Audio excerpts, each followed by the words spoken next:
All right, hello everybody in Honors World History. This is the first assignment that is content driven that I'm going to push out to you because it's your final project. Every single thing that we do along the road of the next couple of weeks of class and activities is kind of driven with the end game of this project in mind, and it's something that I used to do all the time when I taught world history way back in the Dark Ages.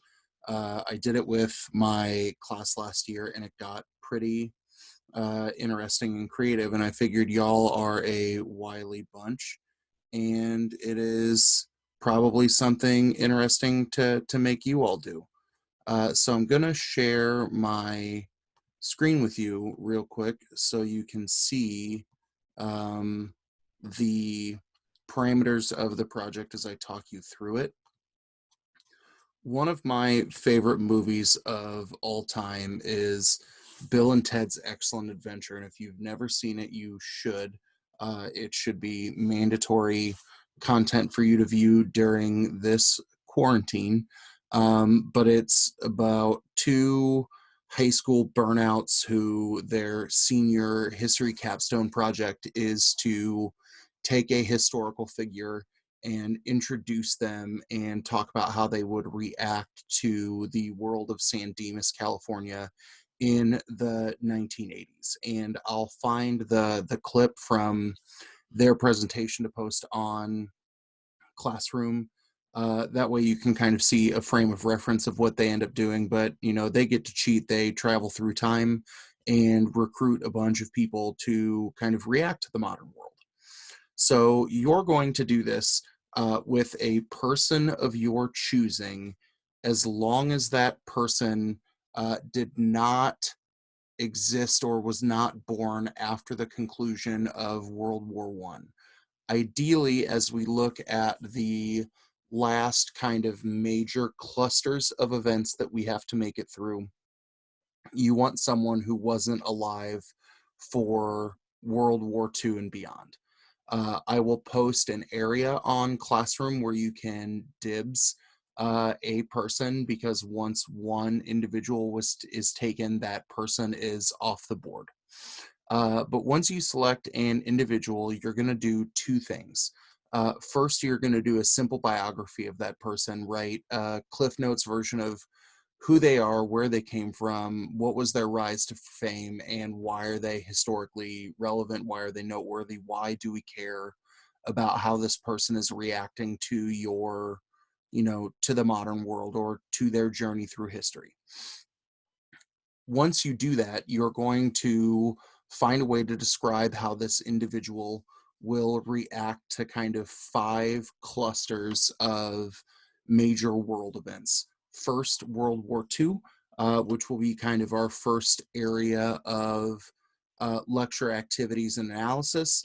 The second will be the Cold War. That will include looking at, not just communism versus capitalism or communism versus democracy, but also looking at things like Vietnam, Korea, the space race, all of those things. The third will be the collapse of the Soviet Union, and we'll kind of talk about why that's viewed as historically and politically significant by historians and political scientists. 9/11 becomes kind of the next game-changing, paradigm-shifting event, and then how would they react to the modern world, right? Not just technology, but also looking at the power of governments around the world to quarantine their population amidst, the world that we're living through now during the COVID-19 pandemic. What you're going to do is create some kind of medium to display how this person would react to these different kind of keystone events. You could put together a short film or a cartoon. I had someone do a music video last year. You could write a script for a play for that person's life.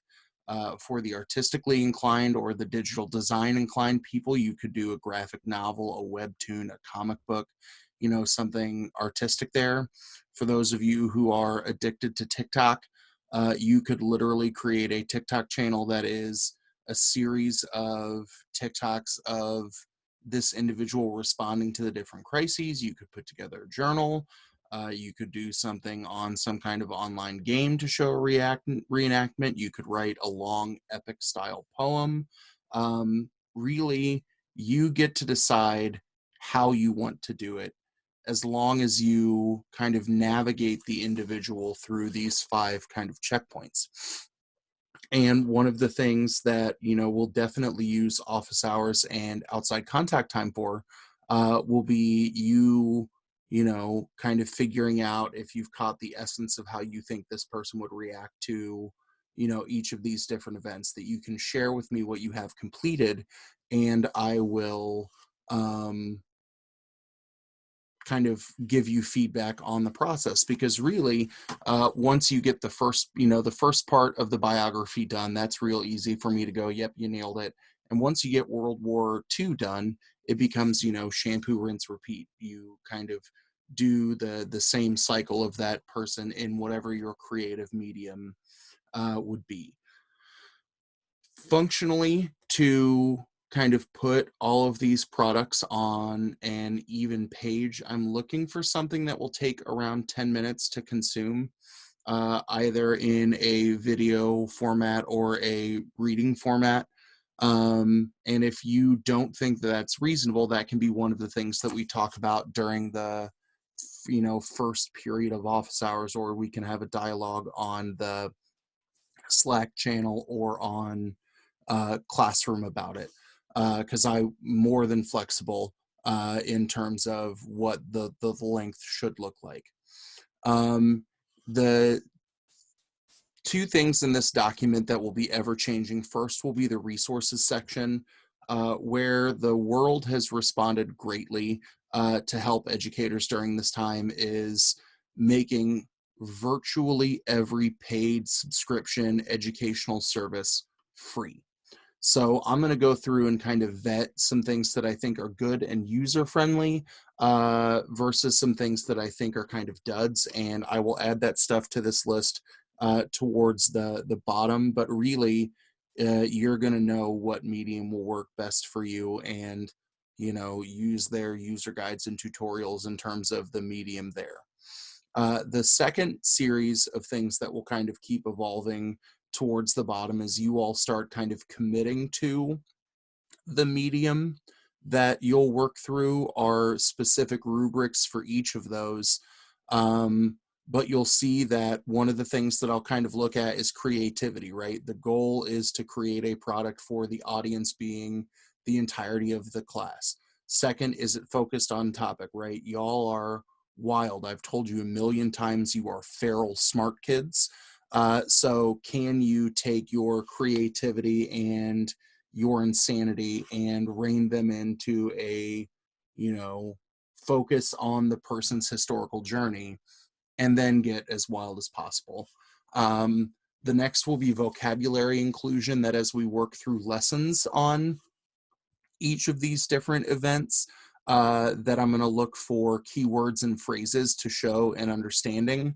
I'm looking for an organized product in the next category, right? That I'm looking for something that kind of sets the stage for the story, right? That you get me to lean in and you keep me hooked. The next one is content accuracy, right? That you're going to have to describe the historic events in an accurate fashion, but then where you get the liberty is, your thought process on how this person would react. What I have not figured out yet is, when I gave this in the past, I gave you physical in class time, but since it's kind of hard for me to monitor that in, our virtual setting, I'm going to find a way to kind of reallocate these 10 points, either to a new category or to the categories above.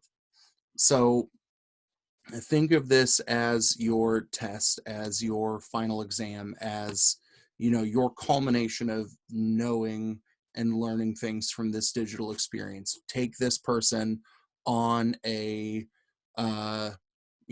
wild epic adventure through the modern ages, and kind of get creative with how you think that person would react.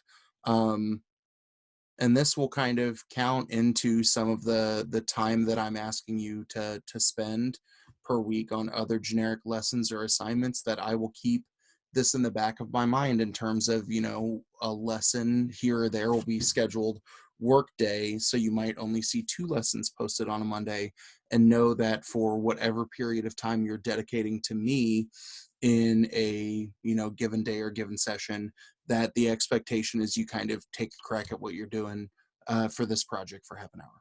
So if you've got questions, again, ask me on Slack, send me an email, respond on Google Classroom, and I am looking forward to see some of the zany, kick-ass things that you all create, because you're a fairly creative and rowdy bunch. Have a good one.